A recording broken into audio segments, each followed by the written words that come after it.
तो पहली जनगणना लॉर्ड मियो के द्वारा हुई थी, फिर लॉर्ड रिपन के द्वारा 1881 में। अब उस समय से हमारे यहाँ पर नियमित रूप से भारत में जनगणना हो रही है। अब क्या हो रही है प्यारे बच्चों? नियमित जनगणना हो रही है।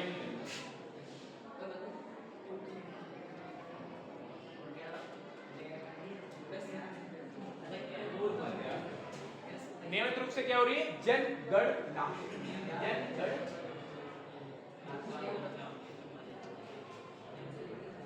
इस जनगणना से क्या अभिप्राय है? क्या है जनगणना?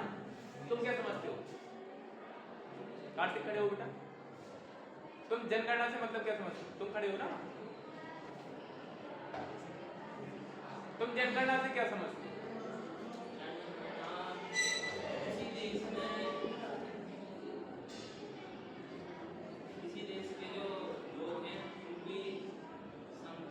ठीक है,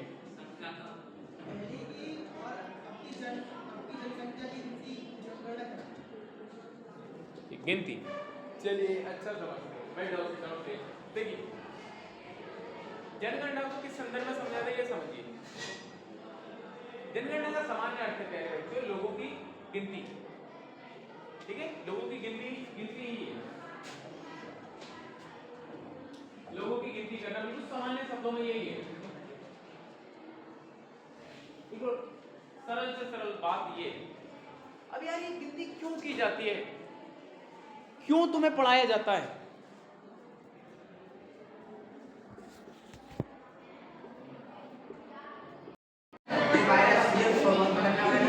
देखिए ये गिनती क्यों की है? रजिस्टर ले लो प्लीज और उसको लिखते रहिएगा।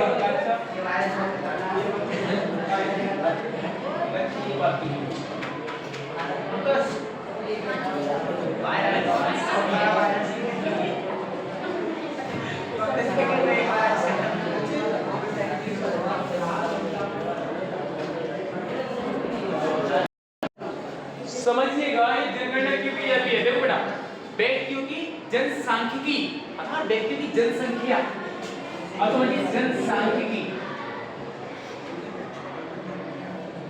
सांख्यिकी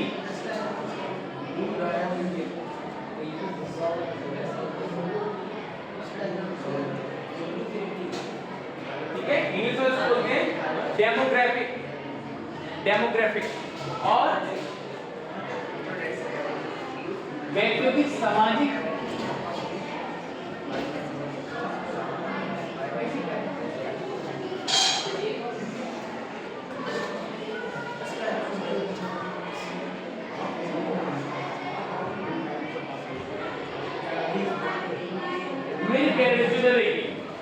व्यक्तियों की जनसांख्यिकी मतलब जनसंख्या से रिलेटेड सामाजिक स्थिति और आर्थिक स्थिति को पता करने के लिए जनगणना की जाती है। इस जनगणना के माध्यम से क्या होता है? जनसांख्यिकी का पता चलता है, सामाजिक तथा आर्थिक स्थिति का पता चलता है। किसके पास कितने संसाधन हो गए, कौन कितना अमीर हो गया, कौन मध्यम वर्ग में, कौन निम्न वर्ग में। जनसांख्यिकी का मतलब एक प्रकार से पूरा जो हम संख्या के तौर में देखते हैं एक समग्र रूप में।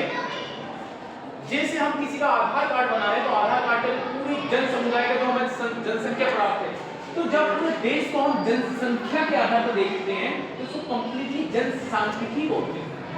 इंग्लिश में होते हैं डेमोग्राफिक।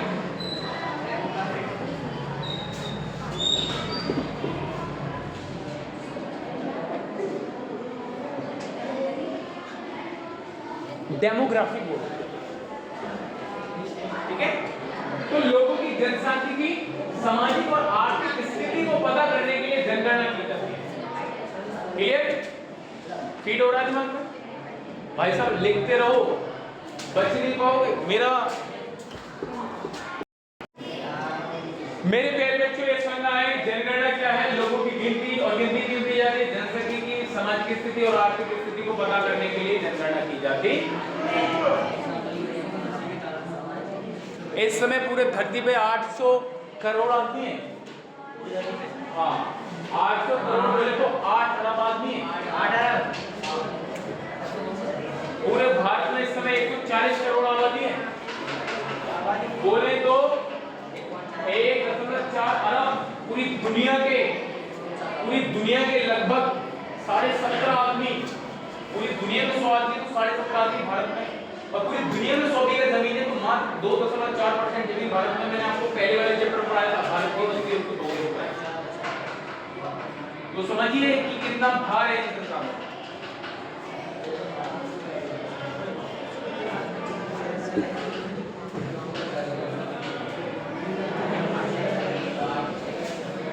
और बताएं,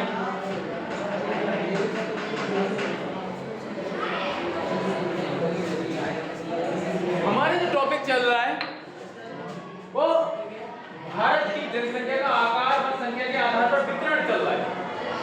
भारत में कहां-कहां क्या है। अब अगला शब्द आता है जनघनत्व। जनघनत्व इसको समझे?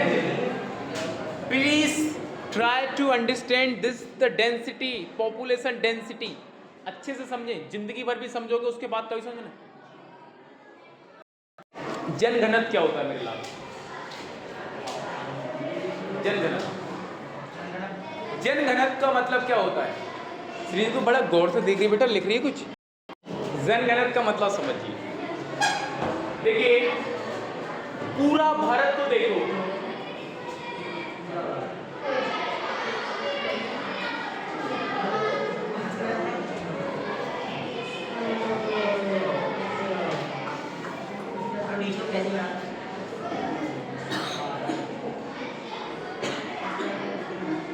मैं तुम्हें ये चीज समझने की कोशिश कर रहा हूँ। देखिए ये भारत है, कल्पना करो। तो मैं जो शब्द यूज करूंगा जनघनत्व का मतलब प्रति इकाई, मैं शब्द कर रहा हूं प्रति इकाई क्षेत्र। मतलब हम भारत को क्षेत्रों में बांट रहे हैं और हर क्षेत्र को एक इकाई कह रहे हैं। हम पूरे भारत को क्षेत्रों में बांट रहे हैं और उसको इकाई कह रहे हैं। तो प्रत्येक इकाई क्षेत्र में निवासरत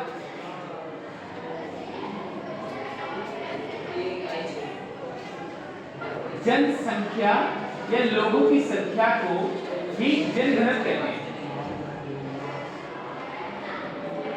अब इस बात को समझो, जैसे मैंने आपको भूगोल में पढ़ाया था शुरू में कि हमारा भारत 5 भौगोलिक संरचनाओं में 6 भौगोलिक संरचनाओं में इसका मैदान बटा हुआ है। ये मैंने तुम्हें हिमालयी प्रदेश के बारे में समझाया था।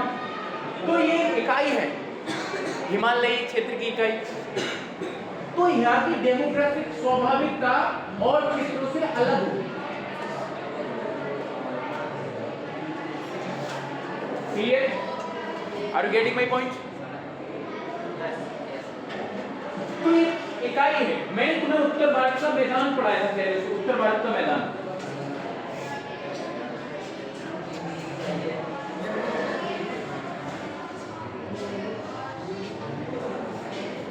ये भी एक इकाई है,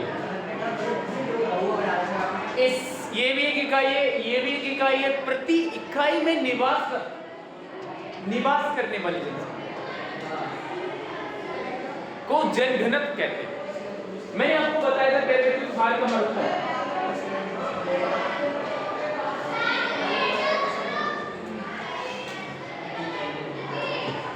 बताया था। कितनी इकाइयां हुई? 1 2 3। मैंने पहले बच्चों आपको बताया था प्रायद्वीपीय भारत।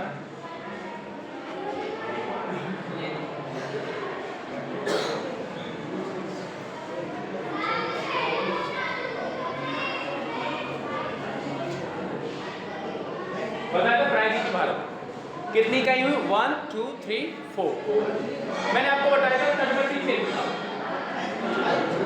मैंने आपको बताया था पहले बच्चों द्वीपीय क्षेत्र। तो प्रत्येक इकाई मतलब इधर का भी इसका जनसंख्या कैसे निवास करेगी। यहाँ पर कैसा जनजीवन है, कैसा प्रकाश है, कैसी धूप है, क्या है। तो प्रत्येक इकाई क्षेत्र में निवास जनसंख्या को क्या कहते हैं? जनघनत्व कहते हैं। ये जनघनत्व मैं कल समझाऊंगा कि बिहार में कितना जनघनत्व है। 1106। 1 किलोमीटर में 1106 व्यक्ति रहते हैं, जबकि अरुणाचल प्रदेश में कितने रहते हैं? 17 व्यक्ति रहते हैं। 1 किलोमीटर में 17 व्यक्ति रहते हैं और बिहार में 1 किलोमीटर में कितने होंगे? 1106। अर्थात इसमें से आज कितने बच्चे आए हैं? 27 बच्चे। वहां पर लगभग और लगभग अरुणाचल प्रदेश में 27 व्यक्ति को गिना जाएगा, तो लगभग आपको 2.25 किलोमीटर का क्षेत्र ढूंढना पड़ेगा। उत्तर प्रदेश में 1000 प्लस है,